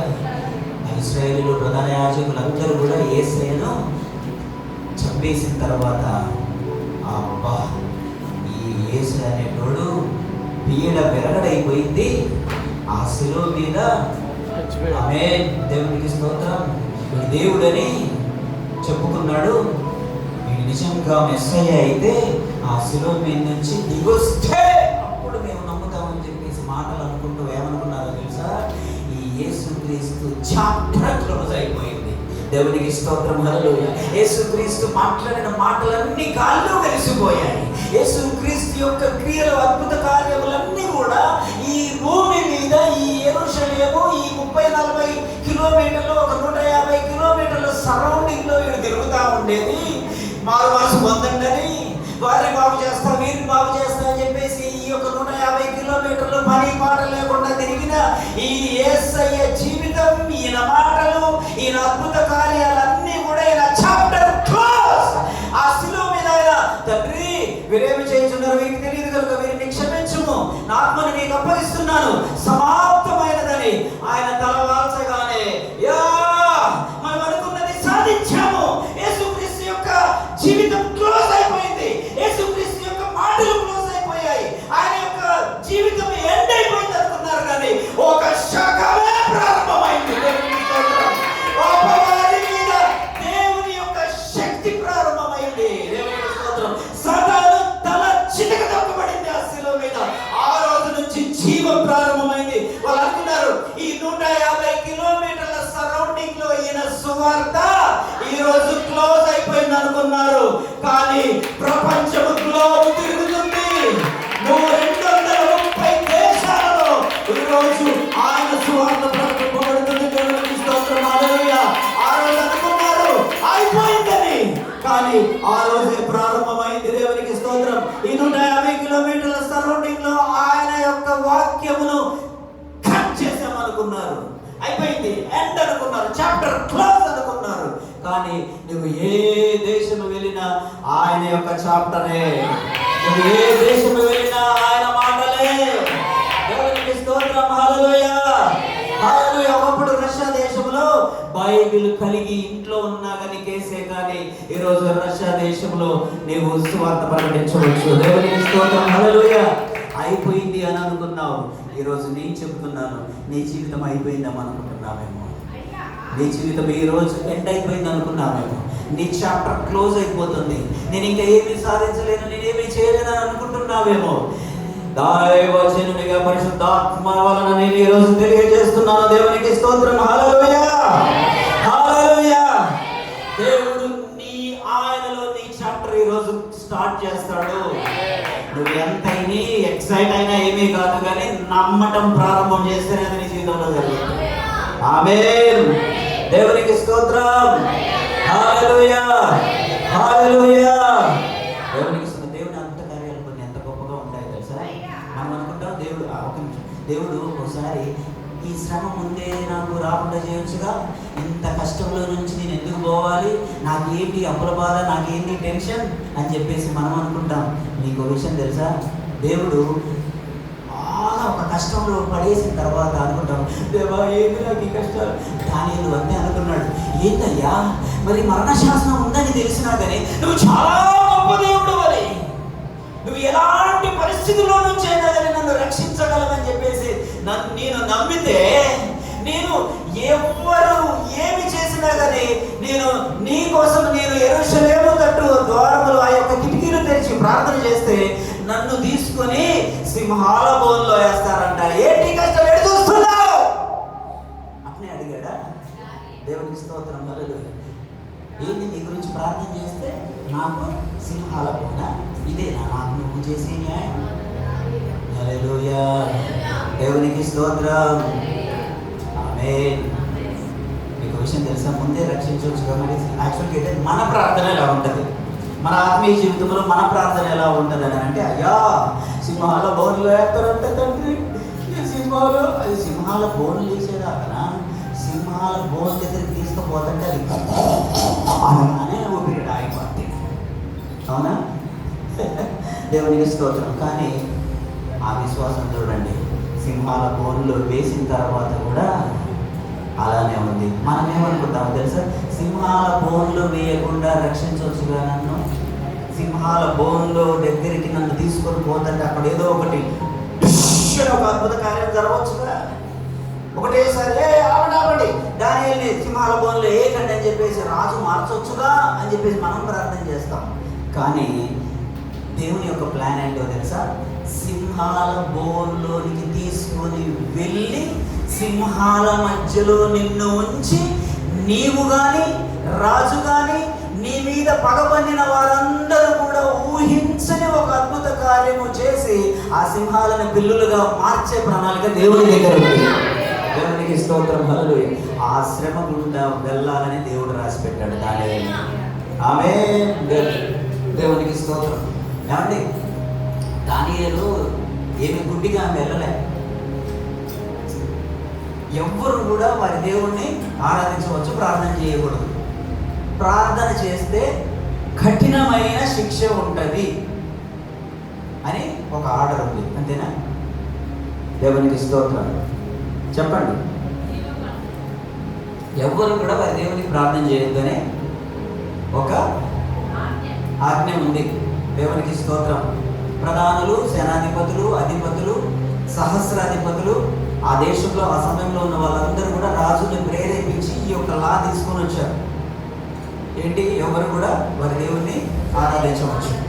ఆరాధిస్తే కఠినమైన శిక్ష ఉన్నది అనే ఆజ్ఞ ఉందా, లేదంటే క్లియర్గా ఆజ్ఞ ఉందా? చెప్పండి ఒకసారి. ప్రార్థన చేస్తే ఏ శిక్ష అనేది క్లియర్గా ఉందా, లేదంటే కఠినమైన శిక్ష ఉందని ఉందా?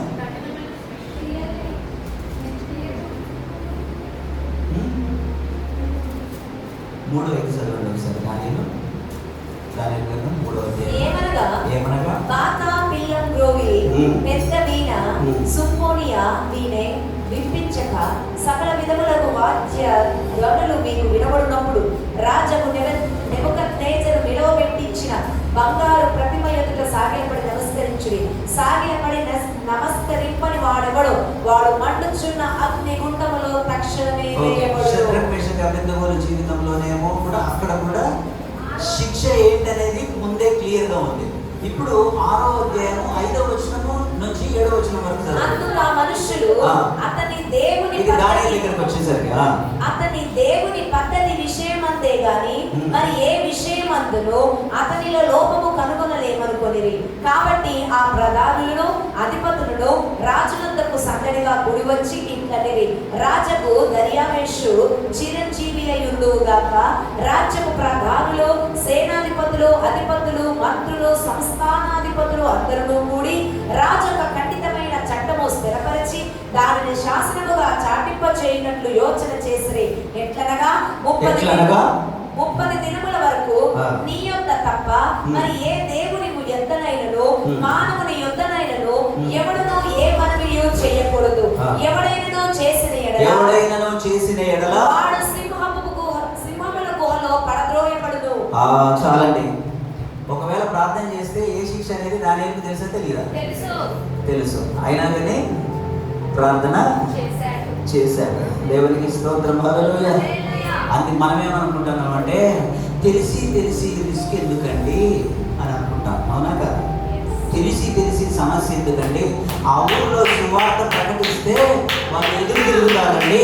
పంపింగ్ రోడ్లో తలకాయలు కొడతాను అని చెప్పేసి వచ్చాడా, బాక్స్ బగలు కొడతానికి కర్ర తీసుకొని వచ్చాడు. మనం ఇంకోసారి పంపింగ్ రోడ్ వెళ్దామా సువార్తకి? రిస్క్ ఎందుకు మనకి? ఇక సహోదరులారా, మీకు విషయం తెలుసా? ఆత్మీయ జీవితంలో రిస్క్ తీసుకోకపోతే రస్ట్ పడతాం. ఏమైతుందండి? రిస్క్ తీసుకోకపోతే రస్ట్ పడతాం. దేవునికి స్తోత్రం, హల్లెలూయా. అందుకే ఈ కష్టం ఎందుకు, ఈ బాధ ఎందుకు అని చెప్పేసి యేసయ్య గెసెమనే తోటలో ఆయన్ని అరెస్ట్ చేయగానే శిష్యులందరూ కూడా ఏటోడు అటు జంపు అందరు వెళ్ళిపోయారు. యేసయ్య నువ్వంటే నాకు చాలా ఇష్టం, ఎప్పుడు నిన్నే ఆనుకొని ఉంటా అని చెప్పేసి యోహాను అన్నాడా? యోహాను కూడా లేడు. మత్తయి సువార్త 26వ అధ్యాయంలో ఉంది. అందరూ విడిచి వెళ్ళిపోయారు ఆయన్ని. దేవునికి స్తోత్రం, హల్లెలూయా. అందరు విడిచి వెళ్ళారని చెప్పేసి ఒంటరివాడు అయ్యాడా? దేవునికి స్తోత్రం, హల్లెలూయా. నీ జీవితంలో కూడా నా జీవితంలో కూడా అందరూ విడిచారని చెప్పేసి నువ్వు ఒంటరి కాదు. నువ్వు ఆయన హస్తములో నుండి జారిపడిన మంటికి తిరిగి ఆయన నిన్ను లేపుతాడు. దేవునికి స్తోత్రం, హల్లెలూయా, హల్లెలూయా. ప్రియ సోదరులు, ఒక్కోసారి నీ ప్రార్థన నా ప్రార్థనకు వెంటనే జవాబు ఇవ్వడు ఆయన. ఒక్కోసారి కదా నిన్ను తీసుకుని వెళ్ళి అనుభవపూర్వకంగా నీకే నేర్పించి అప్పుడు అడుగుతాడు, ఇప్పుడు నీకేం అర్థమైందయ్యా? సింహన్ గారు, ఇప్పుడు నీకేం అర్థమైంది? స్టీవెన్ అన్న, ఇప్పుడు నీకేం అర్థమైంది మీరు చెప్పు. అప్పుడు మీరు మాట్లాడతారు కదా. ఎప్పుడు నేనే మాట్లాడితే బాగుండదు. మిమ్మల్ని తీసుకొని అక్కడికి వెళ్ళి మిమ్మల్ని అనుభవపూర్వకంగా మీకు నేర్పిస్తే అప్పుడు మీరేమంటారంటే, దీనిని బట్టి నేను ఏమర్థం చేసుకున్నానంటే, ఎలాంటి శ్రమలోనైనా కానీ దేవుడు నా తోడుగా ఉన్నాడని. దేవునికి స్తోత్రం, హల్లెలూయా. షడ్రక్ మేషక్ అబేద్నెగోల జీవితంలో వాళ్ళు అనుకోవచ్చు, అయ్యా ఈ యొక్క అగ్నిలో పడేసే ముందే దేవుడు మాకు తోడై ఉండి మేము ముగ్గురుగా ఉంటుండగా నలుగురుగా ఉండవచ్చుగా. అగ్నిలో పడేసిన తర్వాత వచ్చాడు. అవునా? పడేయ ముందు వచ్చాడా? పడేసిన తర్వాత వచ్చాడు. దేవుని ప్రణాళిక అది. దేవునికి స్తోత్రం. అందుకే ఒక్కోసారి మనల్ని అనుభవపూర్వకముగా దేవుడు మనల్ని నడిపిస్తాడు. కొన్ని మనంతట మనమే కొన్ని విషయాలు అర్థం చేసుకొని దేవునికి సాక్షిగా ఉండినట్లు, దేవునితో మనమే తిరిగి మాట్లాడినట్లు, అయ్యా నీవు నాకు తోడుగా ఉన్నావు కాబట్టి ఇవన్నీ నేను జయించానని నీవు ఆయనతో సాక్ష్యం ఇచ్చినట్లు దేవుడు ఒక్కోసారి నిన్ను అనుభవపూర్వకముగా నడిపిస్తా ఉంటాడు. నమ్మిన వారికి స్తోత్రం చెల్లించండి. హల్లెలూయా. అందరూ లేచి నిలబడండి, ఒకసారి ముగించుకుందాం. దేవునికి స్తోత్రం. వెళ్తావా? అనుభవపూర్వకముగా వెళ్తావా? నువ్వు ఎక్కడున్నావో అక్కడే దేవుడు అద్భుత కార్యం చేయాలంటే ఒక్కసారి కుదరదు. నువ్వు ముందుకు వెళ్ళాలి. హల్లెలూయా. ఒక మాట చెప్పేసి ముగించేస్తాం. దేవునికి స్తోత్రం. ఇంగ్లాండ్ దేశంలో ఎక్కడ మీరందరూ చూశారు కదా. మీరు అనుకుంటున్నారుగా ఇంగ్లాండ్ దేశం ఉంది అని ఇన్ని సంవత్సరాల నుంచి. ఇంగ్లాండ్ దేశం ఉందా ఇప్పుడు? మీరు చూడలేదు కానీ ఉందా లేదా? అదే విధముగా దేవుడు మీ కొరకు దాచి ఉంచిన మేలులు కూడా ఉన్నాయి. ఆమేన్. దేవునికి స్తోత్రం. ఇంగ్లాండ్ దేశంలో ఒక మిషనరీ గారు ఉన్నారు. ఆయన పేరు మౌల్. చెప్పండి అందరూ. మౌల్. ఆయన ఆ ఇంగ్లాండ్ దేశంలో ఒకరోజు సేవ చేస్తూ ఉంటే వారు అక్కడ రొట్టెలు తింటూ ఉంటారు కాబట్టి ఆ రొట్టెలు తినడానికి గోధుమ పిండి అయిపోయింది, గోధుమలు అయిపోయాయి, ఆహారం లేదు. మిషనరీగా వెళ్ళాడు. ఆయన ఏం ఉద్యోగం చేయట్లేదు, దేవుని పని చేస్తున్నాడు. ఆ యొక్క మౌల్ గారికి ఆహారం లేదు, గోధుమలు అయిపోయాయి, గోధుమ పిండి అయిపోయింది, రొట్టెలు చేయడానికి ఇంట్లో ఏమీ లేదు. అయితే ఆయన ప్రార్థన చేస్తా ఉన్నాడు. మనం ఏ విధంగా ప్రార్థన చేస్తామంటే, అయ్యా నీకోసమే కదయ్యా నేను ఉద్యోగం వదిలి, వ్యాపారం వదిలి, నేను దేవుని సన్నిధికి వచ్చి నీకోసం సేవ చేస్తున్నాను కదా, నేను నా యొక్క పిల్లలందరినీ వదిలిపెట్టి నిన్నే స్తుతిస్తున్నాను కదా, నిన్నే ఆరాధిస్తున్నాను కదా, నాకు ఎందుకు గోధుమలు తక్కువ చేశావు? ఎందుకు నాకు ఆహారం లేకుండా చేశావు? నాకు ఇప్పుడు గోధుమలు కావాలి, నాకు ఇప్పుడు ఆహారం కావాలి, నాకు ఆకలి అవుతుంది. In the name of Jesus నాకు ఇప్పుడు రొట్టెలు కావాలి అని ప్రార్థన చేస్తాం. కానీ మౌల్ గారు ఏమని ప్రార్థన చేశారో తెలుసా? అయ్యా పిండి లేదు, నాలో ఏదో ఒకటి తప్పు ఉంది అనుకుంటా, అది నేను గ్రహించలేకపోతున్నాను, నా తప్పేంటో తెలియజేయి అని చెప్పేసి ఆ యొక్క భక్తుడు ప్రార్థన చేస్తా ఉన్నాడు. దేవునికి స్తోత్రం, హల్లెలూయా. నాకు ఆహారం కావాలి, ఇస్తావా ఇయ్యవా అని అనకుండా ఆయన ఏం ప్రార్థన చేస్తున్నాడో తెలుసా? నీకు ఆయాసకరమైనది నా జీవితంలో ఏదైనా ఉంటే అది నాకు బయలుపరచయ్యా అని చెప్పేసి ప్రార్థన చేస్తా ఉన్నాడు. అదే ఊరిలో ఒక బీద విధవరాలు కూడా ప్రార్థన ఒక నిమిషం ఆగండి. అదే గ్రామంలో ఒక బీద విధవరాలు ప్రార్థన చేస్తూ ఉంది. ఆ బీద విధవరాలకి ఏముందో తెలుసా? రొట్టెలు ఉన్నాయి. కానీ ఆ యొక్క ఇంగ్లాండ్ వారు కానీ ఆ చలి ప్రదేశాలలో ఎక్కువగా బటర్ తింటారు, ఎక్కువగా వెన్న తింటారు. వెన్న లేని వారికి ఆహారం సరిపోదు, కుదరదు. కాబట్టి ఆ తల్లి ఏం ప్రార్థన చేస్తుంది అని అంటే, నా దగ్గర ఏముంది? నా దగ్గర రొట్టెలు ఉన్నాయి, కానీ అయ్యా నాకు బటర్ దయచేయవా, నేను నా పిల్లలు బటర్ లేక భోజనం చేయలేకపోతున్నామని చెప్పేసి ఆ తల్లి ప్రార్థన చేస్తుంది. అక్కడ ఆ తల్లి ప్రార్థన చేస్తుంది, అక్కడేమో ఏమున్నాయి? రొట్టెలు ఉన్నాయి, వెన్నలేదు. ఇక్కడేమో రొట్టెలు లేవు. అయితే దేవుడు అన్నాడంట, ఒకసారి నీ ఇల్లంతా తిరిగి చూడన్నాడంట.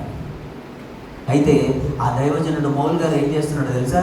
తన ఇల్లంతా తిరిగి చూస్తూ ఉంటే కిచెన్లో ఏముంది? ఒక డేక్షా నిండా, ఒక పాత్ర నిండా వెన్న ఉంది. ఒక పాత్ర నిండా వెన్న ఉంది. అప్పుడు ప్రార్థన చేశాడట, అయ్యా నేనేదో ఒక తప్పు చేస్తున్నాను, నా దగ్గర వెన్న ఉంది, చాలా ఉంది వెన్న, సరిపోయిన దానికంటే ఎక్కువగా ఉంది, కానీ రొట్టెలు లేవు అని చెప్పేసి ప్రార్థన చేస్తూ ఉంటే ఇంటి ముందు డోరు బెల్ మోగిందంట. వాళ్ళు వచ్చి, అయ్యా మిషనరీ గారు, పలానా ఆసామి మీకు 2 బస్తాల గోధుమలు పంపించాడు. మేము వస్తూ ఉంటే ఒక బీద విధవరాలు ఇంటి ముందు మేము ఆగాము. ఆ బీద విధవరాలు ప్రార్థన చేస్తూ ఉంది, అయ్యా నా బిడ్డలకు పెట్టడానికి రొట్టెలున్నాయి, కానీ వెన్న లేదు, ఎవరినన్నా ప్రేరేపించి నాకు వెన్న ఇయ్యయ్యా అని చెప్పేసి ప్రార్థన చేస్తుంది అయ్యా అని చెప్పేసి ఈ యొక్క మౌల్ గారికి చెబితే, ఆ వెన్నను తీసుకొని ఎవరైతే ప్రార్థన చేస్తున్నారో ఆ తల్లి గారికి వెన్నని ఇచ్చేయండి అని చెప్పేసి అన్నాడట. దేవునికి స్తోత్రం, హల్లెలూయా. ఈయనకు గోధుమలు వచ్చాయి, అక్కడ వెన్న వచ్చింది. దేవునికి స్తోత్రం. ఒక్కోసారి మనము దేవుని సన్నిధిలో ఏది కొదువుందో అడిగేదానికంటే, నేను ఏది కొదువుగా నీ దగ్గర ఉన్నానో, నా దగ్గర ఏది కొదువుగా ఉందో అడగటము కాదు, దేవుని సన్నిధిలో నేను ఏమి కొదువుగా ఉన్నానో అడిగే సమయం వస్తుంది. అలాగా దేవుని సన్నిధిలో అడగండి. దేవుడు నేర్పించినప్పుడు ఆ పాఠము నేర్చుకోనండి, దేవునిలో ముందుకు వెళ్ళండి. దేవుడు ఒక్కోసారి శ్రమ గుండా తీసుకొని వెళ్తూ ఉంటాడు. అందులో నుండి వెళ్దాం, నేర్చుకుందాం. ఆ రోజే మన పని అయిపోలే, యోసేపు పని అయిపోలే, ఇర్మియా పని అయిపోలేదు, దానియేలు పని అయిపోలేదు, యేసయ్య పని ఆ రోజు సిలువేసిన తర్వాత అయిపోలేదు. ఆ రోజు నుంచే వారు తిరిగి చరిత్రను రాయగలిగారు. తిరిగి నాయన ఒక శకమే ప్రారంభమైంది. ఆ విధముగా మన జీవితంలో కూడా ఆ యొక్క దీవెనల ఆశీర్వాదంలో దేవుడు చేయునుగాక. అలాంటి ఆత్మీయ జీవితము, జయకరమైన జీవితం దేవుడు మనకిచ్చునుగాక. ఆమేన్. పరిశుద్ధుడా, ప్రేమగల తండ్రి, మీకు వందనములు చెల్లిస్తున్నాం. మీ అనాది సంకల్పం చొప్పున మరి ఒకసారి మీ పాద సన్నిధిలో మమ్మల్ని నిలబెట్టుకున్నందుకు మీకు వందనాలు. మీ వాక్యము చేత మమ్మల్ని గద్దించినందుకు, సరిచేసినందుకు మీకు వందనాలు చెల్లిస్తున్నాం. మాకు ఏది కొదువుందో అది మీ సన్నిధిలో అనుభవపూర్వకముగా మాకు నేర్పించండి. మమ్మల్ని వాడుకోనండి. మీరు ఆవిడ కొరకు మమ్మల్ని అందరినీ సిద్ధపరచండి. విన్న వాక్యమును మా హృదయంలో, మా జీవితాలలో భద్రపరచుకున్నట్టుకు సహాయం చేయండి. యేసు నామమున, నజరేయుడైన యేసుక్రీస్తు నామమున అడిగి వేడుకొనుచున్నాము తండ్రి. ఆమేన్. 2 చేతులతో ఒకసారి దేవునికి స్తోత్రం చెల్లిద్దాం. హల్లెలూయా, హల్లెలూయా. ఏదో దానిని ఆయన అడిగే ముందు మన జీవితంలో ఆయన ముందుగా ఉన్నాము, అది మనం ఐడెంటిఫై చేద్దాం. దేవుడు మనల్ని అత్యధికముగా దీవించి ఆశీర్వదించునుగాక. ఆమేన్.